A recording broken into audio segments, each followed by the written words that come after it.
Okay, hey, welcome to an episode of On the Wrist from Off the Cuff. To have a really cool follow-up for you guys from the brand Nordic Marine Industries, or NMI. Now, essentially, it's an amalgam of the founder's native Danish culture and his passion for high-end everyday tool watches. NMI was created for those who have an affinity for design and proportions, as well as an appreciation for the fine materials and craftsmanship.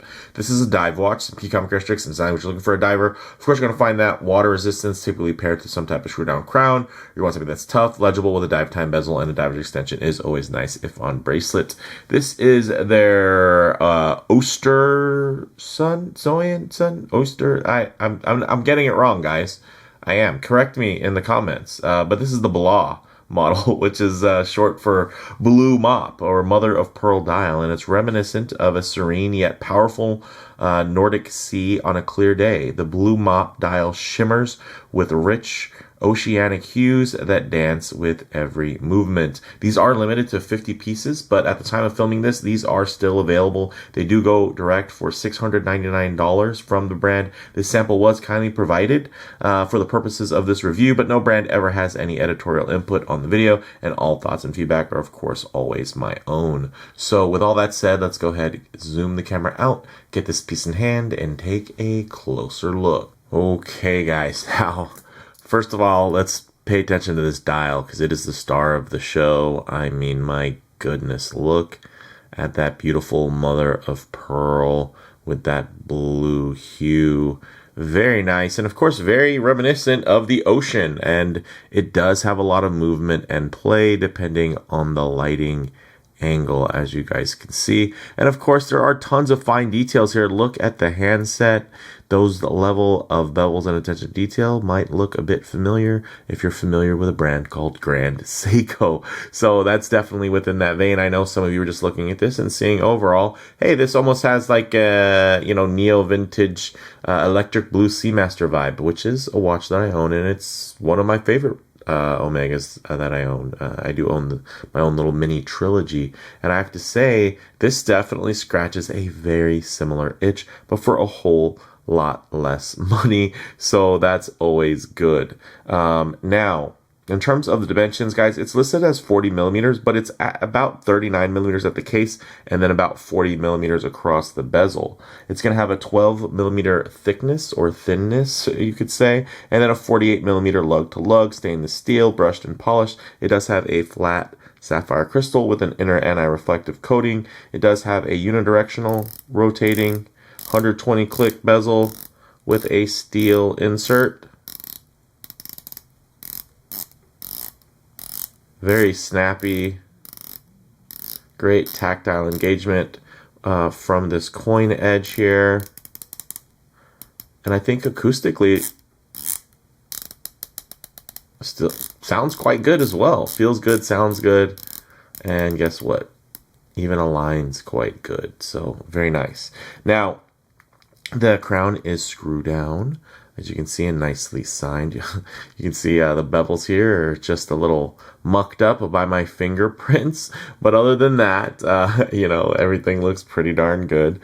Now, the case back, I still have the sticker on it there, but underneath there, this is a solid case back, but underneath, inside, beating away is going to be the automatic Miyota 90S5, which is a no date movement, and it beats at 4 hertz or 28,800 vibrations per hour in terms of that beat rate, and does have a 42-hour power reserve, so not too shabby. Just shy of 2 full days, and of course, with a lot of extended power reserve watches out there as competition, that is something to consider, although you are going to get the full 4 hertz smooth sweep versus a lot of the competition that do extend those those power reserves are doing it at the cost of lowering the beat rate. So nice that you still get the smooth sweep here. Also, look at that hand stack, nicely capped, and that is just a beautiful little detail there that you just don't always get, and I do absolutely appreciate. Now, getting to the dial details, guys, applied indices, as you can see, mother of pearl dial, polished and faceted hands, and BGW9 Superluminova. Also, you're going to have 20 atmospheres, or 200 meters of water resistance, 20 millimeter lugs here, guys. You're going to see this nice solid 3-link bracelet with quick release spring bars. It does have a nice taper down to about 16 millimeters, all brushed in terms of that aesthetic and style. And then you get to this nice push button milled clasp with 5 positions of toolless micro adjust, a la an RZE style micro adjustment clasp, which if you're fans of the channel, you'll know that I am also a fan of RZE, which is a sister brand to Nordic Marine Instruments. So very, very cool. But with all that said, let's actually get it on the wrist and see how it wears. Okay. Ooh, yes. Check that out. Looks excellent on my 7.5-inch wrist, or 19 centimeters in circumference wrist. Look at that. Lays very nicely. Beautiful thinness. Great profile, guys. Again, very reminiscent of that neo vintage Seamaster without actually looking anything like it in terms of the design wise. It's just a very similar profile now and proportion with that more expansive dial, and of course the steel bezel going back to that electric blue. Of course, if I get my wrist a bit too close to the camera lens, you're going to notice a fair amount of perspective distortion that's actually going to make the watch seem a lot larger than it really is. So what I'll do is keep my wrist nice and low and then just tighten up the frame here so that you guys can get still a detailed look, but just add a bit of a true aspect ratio as how this may lay on your own wrist. And look at the light there already dancing across that dial just at a little angle. Tell me you wouldn't want to have this on your wrist while you're out at the mall waiting for the missus to finish shopping. I mean, this is going to give you a nice amount of visual play, and I have to say I'm appreciative of it. Look at that great profile.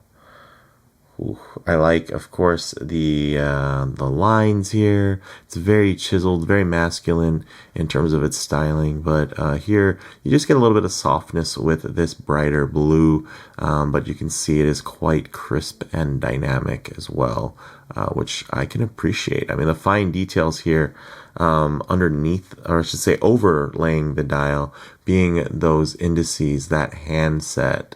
It is a very nice combination, and it's something that, yeah, I think there's a lot of people that would love to see this combination utilized more often. The big, vibrant kind of electric blue colorway with the steel bezel. There's just something that is quite, still low key, but I think quite iconic in a way as well, just because it's just such a good combination. I just wish more brands would go down this rabbit hole, but let me know what you guys think. With that said, we'll go ahead and get this off the wrist, set up for some loom shots, the light transition, and closing thoughts. Okay, let's go ahead and hit the lights here. Hey, very nice, bright blue loom there, fantastic. Of course, with that BGW9 luminescence, it's going to have that nice crisp daylight appearance while rendering nice and cool blue here in the dark. One thing I always like to work in is going to be a bit of a light transition, because you're not always going to be out in the middle of a field enjoying direct sunlight. A lot of times you're going to find yourself coming out of buildings, walking underneath overhangs, you're just hanging out underneath the shade of a tree. So it is nice to see what these colors, textures, and finishes render like in less than optimal lighting. And guys, let's do that again. Take your time. Look at that dial. Look at the play. That dial is perfectly still. All that's moving is the light here. Look at that. I love the duality of nature, with the mother of pearl, of course, still being quite tied to the aesthetic of the sea, and the ocean surface there looks absolutely fantastic. Look at that. Ooh. You guys know me in these low light transitions. I could be here all day, but I'm gonna try to get out of it, because let's get to the good stuff. So closing thoughts here, guys. On the wrist, classic proportions with clean and balanced layout.